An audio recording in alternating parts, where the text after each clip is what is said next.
Ladies and gentlemen, Mr. Donald Trump, he has now made a very remarkable and controversial statement. He suggested that securing Iran's enriched uranium, it may be, partly be about public relation. Yes, President of the US openly used that phrase while discussing one of the world's most dangerous nuclear issues. He told Fox News that he would feel better if the US got hold of Iran's uranium stockpile. And then he added another line, distracting major global attention. We will get it. Now, why does this matter so much? Because enriched uranium is at the center of global standoff with Iran. Uranium enriched to very high level, it can potentially be used for nuclear weapons if processed further. Here, Iran insists that its nuclear program is powerful. The US and Israel strongly disagree and fear that Tehran could move closer towards nuclear weapons capability. And that disagreement, it has fueled years of sanction, covert operation, cyber attack, assassination, military tension. The problem tonight is that nobody publicly knows exactly where all of Iran's highly enriched uranium is located.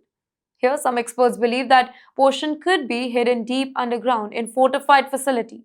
Others suspect Iran may have moved the material before previous strike occurred. Recovering or destroying such material, and that too during wartime, it would be incredibly different and incredibly dangerous.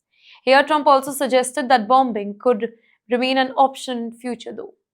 But it is controversial because once leaders they start discussing uranium stockpile, military strike, ongoing war in the same conversation, fears of escalation rise rapidly.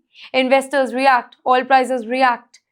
Well, even America's own allies, they become uneasy because any direct war involving nuclear infrastructure, it can have unpredictable risk. Well, this war is not really new. This entire crisis also traces back to the collapse of 2015 Iran nuclear deal negotiated under then President Barack Obama. Mr. Trump withdrew that particular agreement during his first term, arguing that it was weak. Iran later increased uranium enrichment level after the collapse of the deal. And now, years later, the nuclear issue has returned to the center of global tension once again. US President Mr. Donald Trump emerged from Beijing claiming that Mr. Xi Jinping he agreed not to supply military equipments to Iran. Now, on the surface, that sounded like a major diplomatic breakthrough, right?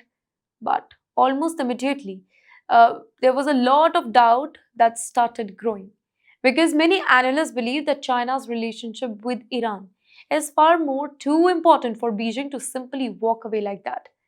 China today remains one of Iran's biggest economic lifelines.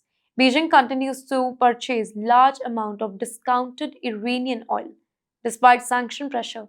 Here, reports also suggest that smaller Chinese teapot refineries continue processing sanctioned crude oil because it is significantly cheaper. Now, for Iran, China provides economic breathing room.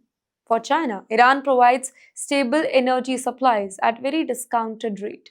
So the relationship it is deeply strategic and that too for both the sides. And this is where things are complicated.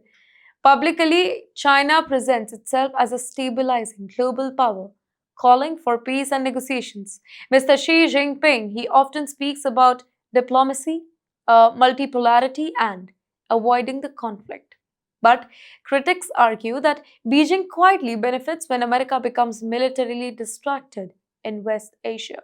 Because every crisis consuming Washington's attention, it potentially gives China one more room to strengthen influence elsewhere, specifically in Asia and around Taiwan.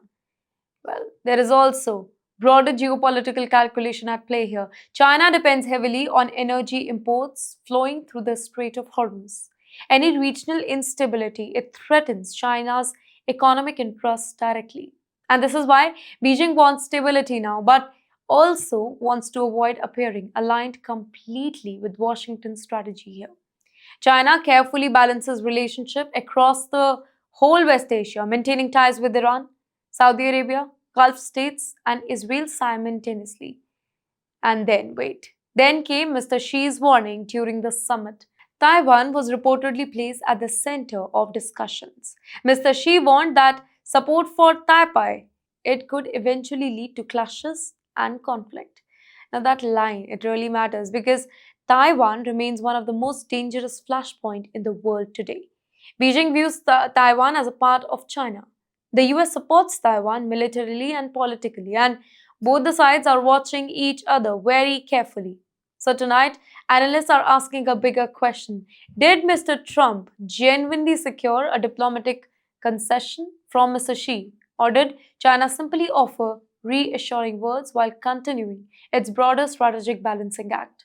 Because in modern geopolitics, public statements and private realities are often very, very different.